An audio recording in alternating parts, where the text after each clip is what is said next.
जमाने की यारी बिछड़े सभी बारी बारी।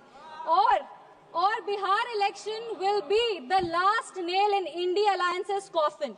इसके बाद इंडिया अलायंस वैसे ही इस धरती पर से विलुप्त हो जाएगा जैसे किसी समय में डायनासोर हुए थे।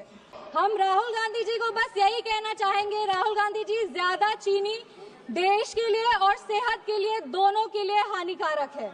The be in the budget stands for Bihar. और ये बात सत्य है कि आज बजट का बी बिहार के लिए, क्योंकि जब विपक्ष की सरकार थी तो बीमारों का बी बिहार के लिए होता था। हमने वो लंबा सफर तय करके आज एनडीए सरकार की वजह से हम यहाँ पर खड़े हैं।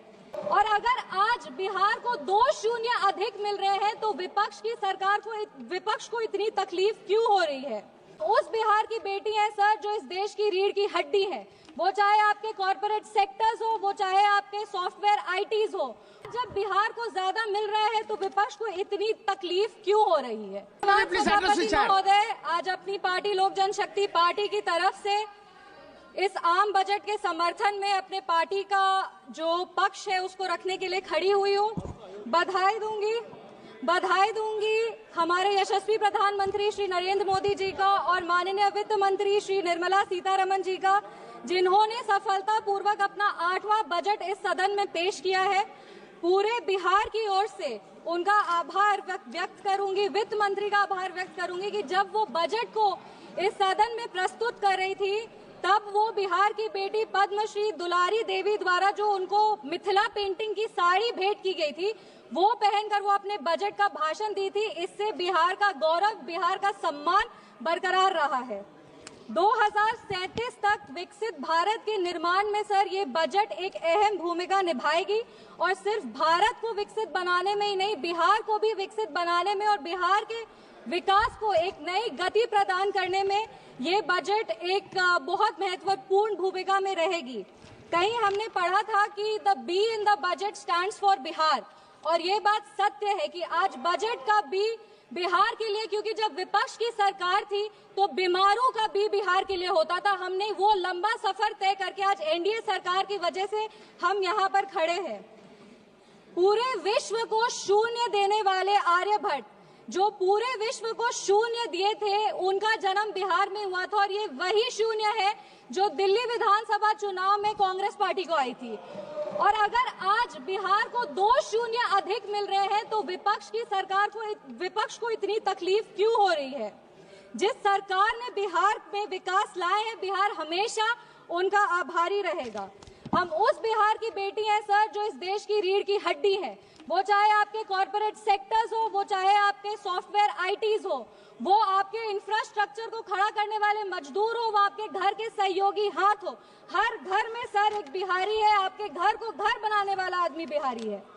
बिहार का उत्थान अब अडिग है और बिहार के विकास में अब कोई भी बाधा नहीं आएगी।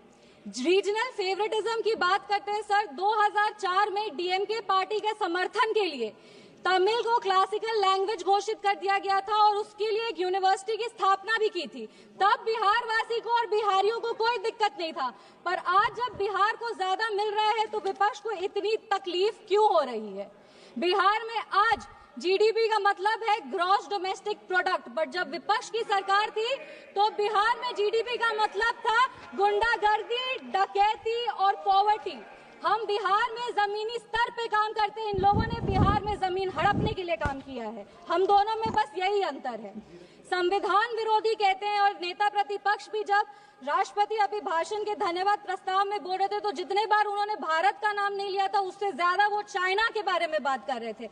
और ये इनका एक ट्रेडिशन रहा है कि चाइना के मॉडल से ये बहुत प्रभावित रहते। नेशनल एडवाइजरी काउंसिल भी चाइना से प्रेरणा लेकर के ही स्थापित की गई थी। हम राहुल गांधी जी को बस यही कहना चाहेंगे, राहुल गांधी जी, ज्यादा चीनी देश के लिए और सेहत के लिए, दोनों के लिए हानिकारक है। इंडिया अलायंस को देखते हैं सर तो एक गाना याद आता है, इंडिया अलायंस को देखते हैं तो एक गाना याद आता है, देख जमाने की यारी बिछड़े सभी बारी बारी। और Bihar election will be the last nail in India alliances coffin. इसके बाद इंडिया अलायंस वैसे ही इस धरती पर से विलुप्त हो जाएगा जैसे किसी समय में डायनासोर हुए थे। अगर हम बजट की बात करें तो वित्त मंत्री जी ने 50 लाख करोड़ का बजट दिया है, जिसमें 11,21,000 जो है वो कैपिटल एक्सपेंडिचर है। ये हमारे देश के निर्माण में एक अहम भूमिका निभाएगी। वित्त मंत्री जी ने अपनी भाषण की शुरुआत ही सरकार के एफर्ट्स को रेखांकित करते हुए कहा कि इस बजट का फोकस्ड ग्रोथ पे है, इंक्लूसिव डेवलपमेंट पे है, प्राइवेट सेक्टर इन्वेस्टमेंट पे है और enhancing spending power of India's riding middle class पे है। ये बजट एक गाइडिंग फोर्स के रूप में अपने आप को स्थापित करेगा और ये इस बजट का ही परिणाम है कि इतनी ग्लोबल अनसर्टेनिटीज के बावजूद भी हमारा देश एक फास्टेस्ट ग्रोइंग इकोनॉमी है। Sir, I am the only speaker from my party. मेरे को अपनी बात पूरी करने का पर्याप्त समय मिलना चाहिए। No nation can prosper without respecting its farmers. किसान हमारे अन्नदाता है, अन्नपूर्णा देवी का साक्षात स्वरूप हमारे किसान है। काफी सारी ऐसी योजनाएं जो आत्मनिर्भर विचारधारा से किसानों को सशक्त करने के लिए लिया जा रहा है। प्रधानमंत्री धन धान्य कृषि योजना हो, जो 100 जिले जिसमें कम उत्पाद होते हैं वहां पर लगभग 150 करोड़ किसानों को ये योजना जो है वो फायदा देगी। वो फसल विविधीकरण हो, सिंचाई हो या ऋण उपलब्ध कराना हो, इस योजना के तहत किसानों को सशक्त किया जाएगा। Rural prosperity and resilience programme के तहत ग्रामीण क्षेत्रों को मजबूत किया जाएगा। आर्थिक रूप से उनका सशक्तिकरण होगा। आत्मनिर्भरता in pulses. Sir, I am the only speaker from my party. Sir, I have enough time, I know. Mission for आत्मनिर्भरता इन पल्सेस के तहत तूर, उड़द, मसूर दाल जैसे जो उत्पादन है उसको भी पूरा किया जाएगा। आप कम समय दे रहे हैं इसीलिए हम फोकस पे आते हैं। दलितों का उत्थान के लिए सरकार ने क्या काम किया। पद्मश्री आचार्य किशोर कुणाल ने अपनी किताब दलित देवो भव में लिखा था, जिस दिन समता की आधारशिला पर बनेगा सुदृढ़ वितान, धन्य होगा यह देश और संगठन हमारा होगा अत्यंत महान। जब भारत के भाल पर सुशोभित होगी जाति समता की पताका, तब मिटेगी इस देश की दारुण दुखों की राका। इसी को आधारशिला बनाते हुए एक second sir, let me complete.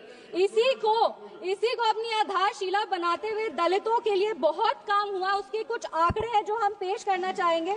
महिलाओं को जो महिलाएं अनुसूचित जाति जनजाति से आती है उनको पहली बार ऐसी 5 लाख फर्स्ट टाइम एंटरप्रेन्योर्स होंगे जिनको 5 साल में 2 करोड़ की राशि दी जाएगी। दलितों के लिए दलित जो बच्चे हैं जो पढ़ाई कर रहे हैं उनके लिए पोस्ट मैट्रिक स्कॉलरशिप प्रोग्राम है और प्री मैट्रिक स्कॉलरशिप प्रोग्राम है। Thank you. Please conclude. Give me 5 minutes, sir. Please let me complete. It is not possible. 10 parties. Please, madam. 10 parties together have been allotted only 17 minutes. Already you took 7 minutes. Post matric scholarship scheme के तहत 2024 में लगभग 4.5 लाख ऐसी छात्रों को 5 करोड़ की छात्रवृत्ति वितरित की गई है और प्री मैट्रिक स्कॉलरशिप स्कीम के तहत 18 लाख छात्रों को 437 करोड़ की राशि दी गई है। सर, अनुसूचित जनजाति बिहार में लगातार जातियों को सिर्फ राजनीतिक लाभ के लिए इस्तेमाल किया गया था जब विपक्ष की सरकार थी। इंदिरा गांधी जी बेलची गांव गई थी हाथी पे चढ़कर, उसके बाद भी उन्होंने सिर्फ और सिर्फ उनके लाभ के लिए दलितों को प्रताड़ित किया गया। जब लालू यादव जी आज समाजवाद पे बहुत लंबे भाषण देते हैं, पर ये बात सत्य है कि अगर सबसे ज्यादा दलित को प्रताड़ित किया गया था तो वो उन्हीं की शासनकाल में किया गया था। हम अपने राष्ट्रीय अध्यक्ष श्री चिराग पासवान जी का आभार व्यक्त करते हैं जिनके प्रयासों सर 5 मिनट्स जिनके प्रयासों की वजह से आज निफ्टन जैसे जो इंस्टीट्यूट है वो बिहार में आ रहे हैं और आने वाले समय में बिहार ईस्टर्न हब में एक जो फूड प्रोसेसिंग है उसका एक नोड बनेगा। आईआईटी पटना को विस्तृत किया जाएगा। Sir 2 minute. Thank you. Sir please 4 पंक्ति पढ़कर हम अपने वाणी को विराम दे रहे हैं। सर, बिहार के गौरव को और बिहार की जो इतिहास रहा है उसको बार बार इस सदन में उछाला जाता है। बिहार के खिलाफ कई सारी बात विपक्ष कहते हैं। 5 पंक्ति सर हम पढ़ेंगे।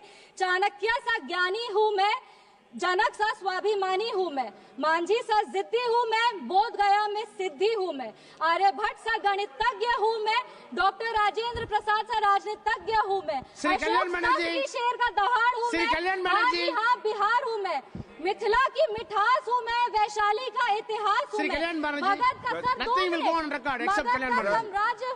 Thank you chairman sir. Please. Panorama group, जो सोचता है वो करता है।